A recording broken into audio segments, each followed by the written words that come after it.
दोस्तों साल 2007 में एक फिल्म आई थी जिसने हमें बताया था कि जब किस्मत खराब हो तो डब्लू के नीचे भी सिर्फ आफत ही मिलती है।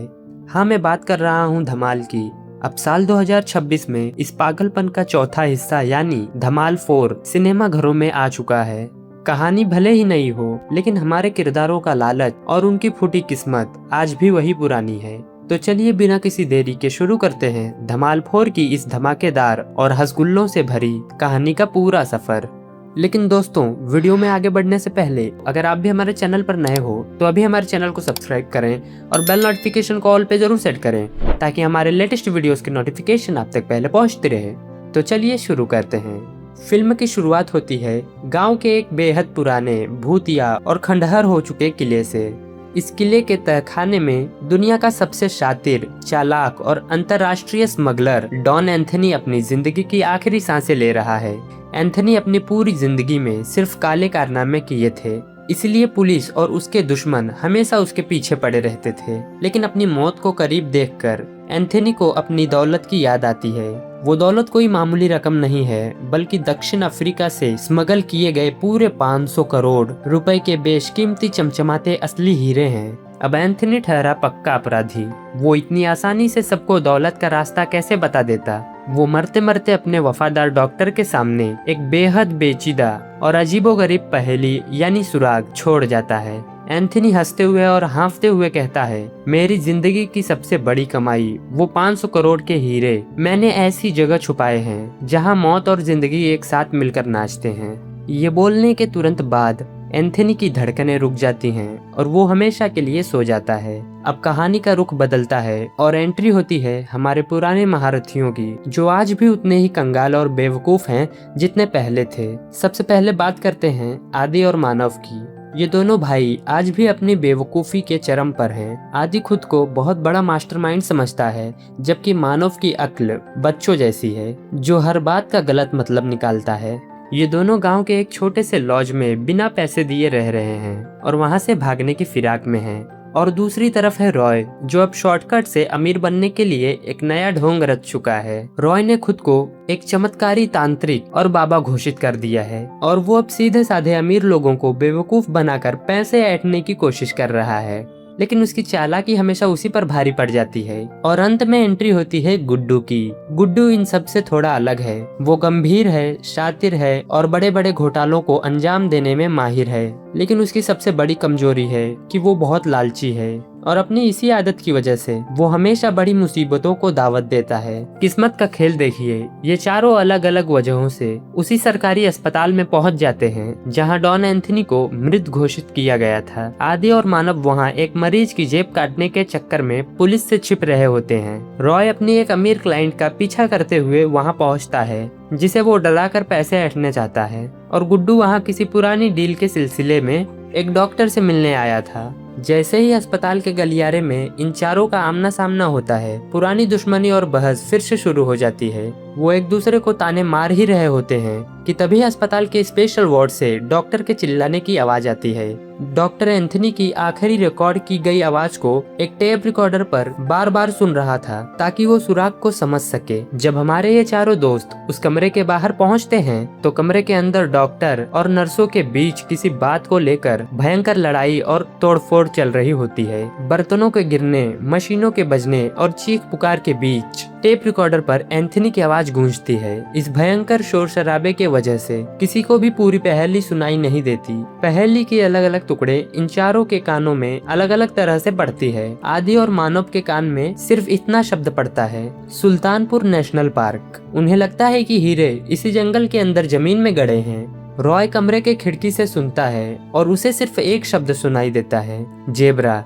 रॉय के दिमाग की बत्ती जलती है और उसे लगता है कि हीरो का कनेक्शन किसी जेब्रा से है। गुड्डू, जो कि सबसे पीछे खड़ा था, वो डॉक्टर के हाथ में एक अजीब सी चाबी देखता है और एंथनी के आवाज का आखिरी हिस्सा सुनता है, मैग्नेटिक चाबी, लॉकर नंबर 420। गुड्डू समझ जाता है कि बिना इस चाबी के हीरो को हासिल करना नामुमकिन है और ये चाबी पास के एक बेहद सख्त पुलिस स्टेशन के वीआईपी लॉकर में रखी है। अब कमरे के बाहर ये चारों एक दूसरे को देखकर मुस्कुराते हैं वे सब ये नाटक करते हैं कि उन्हें कुछ नहीं सुनाई दिया और वे सब एक साथ मिलकर काम करेंगे। लेकिन जैसे ही वो अस्पताल के लिफ्ट में बैठते हैं, सबका असली चेहरा सामने आ जाता है। आदि चुपके से रॉय की जेब काटने की कोशिश करता है। रॉय गुड्डू के पैर पर लात मारता है और मानव लिफ्ट का इमरजेंसी बटन दबा देता है। लिफ्ट के खुलते ही चारों चार अलग अलग दिशाओं में भागते हैं। अब 500 करोड़ की ये जंग पूरी तरह से शुरू हो चुकी थी। अब शुरू होता है फिल्म का सबसे मजेदार और एक्शन से भरपूर हिस्सा, जहां चारों हीरोज नेशनल पार्क में पहुंचने के लिए किसी भी हद तक जाने के लिए तैयार हैं। आदि और मानव के पास एक फूटी कौड़ी भी नहीं है।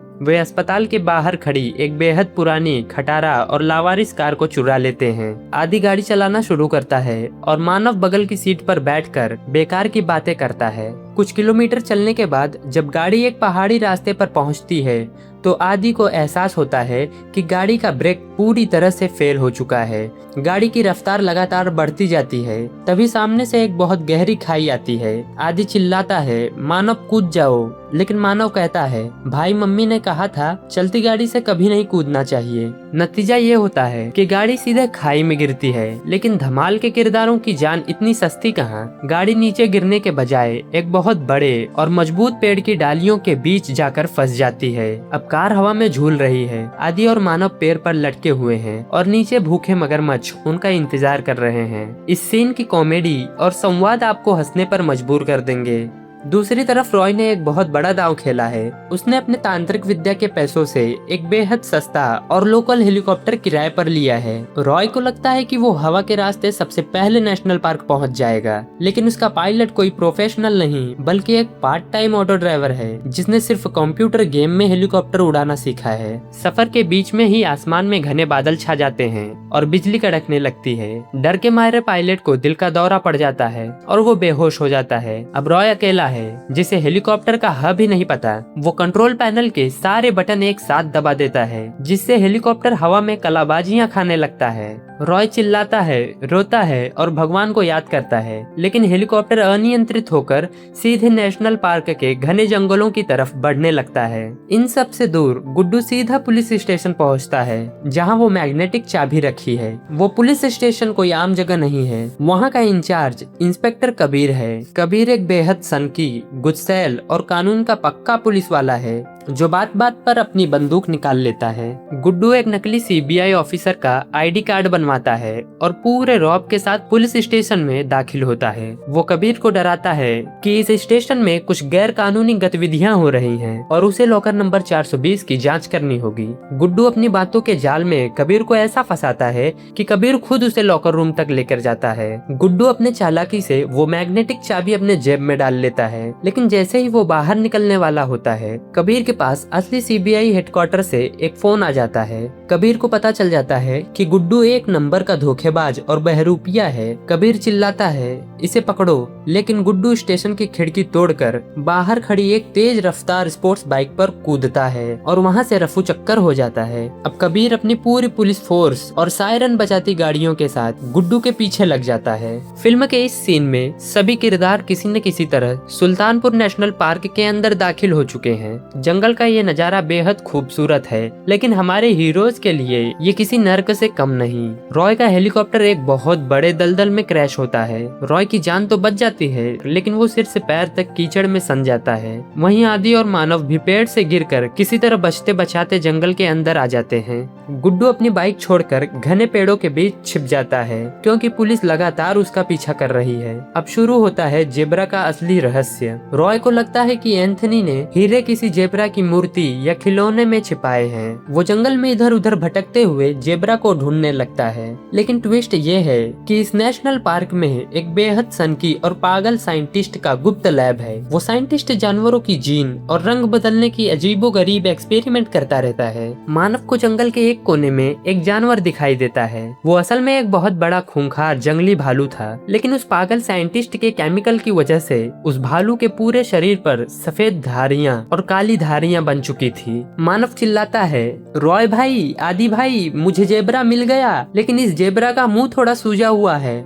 आदि दूर से देखकर समझ जाता है कि वह जेब्रा नहीं बल्कि साक्षात यमराज का रूप यानी भालू है। आदि चिल्लाता है, मानव भाग, वो तुझे खा जाएगा। लेकिन मानव अपनी बेवकूफी में उस भालू के पास जाता है और उसके गले में हाथ डालकर कहता है, अरे जेब्रा जी बताइए ना 500 करोड़ के हीरे कहाँ छुपाए हैं। भालू को गुस्सा आ जाता है और वो एक जोरदार दहाड़ मारता है। इसके बाद शुरू होता है जंगल का सबसे बड़ा मजेदार सीक्वेंस। वो भालू मानव और आदि को पूरे जंगल में दौड़ा दौड़ा कर मारता है। वो कभी पेड़ पर चढ़ते हैं, कभी झाड़ियों में छिपते हैं, तो कभी मधुमक्खियों के छत्ते से टकरा जाते हैं। इस पूरे सीन के विजुअल्स और मानव के अजीबोगरीब एक्सप्रेशंस दर्शकों को हंसते हंसते लोटपोट कर देते हैं। दूसरी तरफ गुड्डू और रॉय का आमना सामना हो जाता है। दोनों एक दूसरे को देखकर चौंक जाते हैं। गुड्डू रॉय को देखता है कि उसके पास वो मैग्नेटिक चाबी है जो हीरो का लॉकर खोलेगी, और रॉय बताता है कि उसे पता है कि लॉकर कहाँ है। आखिर मजबूरी में दोनों हाथ मिला लेते हैं। तभी आदि और मानव भी भालू से बचते बचाते वहीं पहुंच जाते हैं। अब चारों एक बार फिर साथ हैं क्योंकि उनके पीछे पुलिस भी है और वो खूंखार भालू भी। जंगल के सबसे घने और प्रतिबंधित इलाके में एक बहुत पुरानी,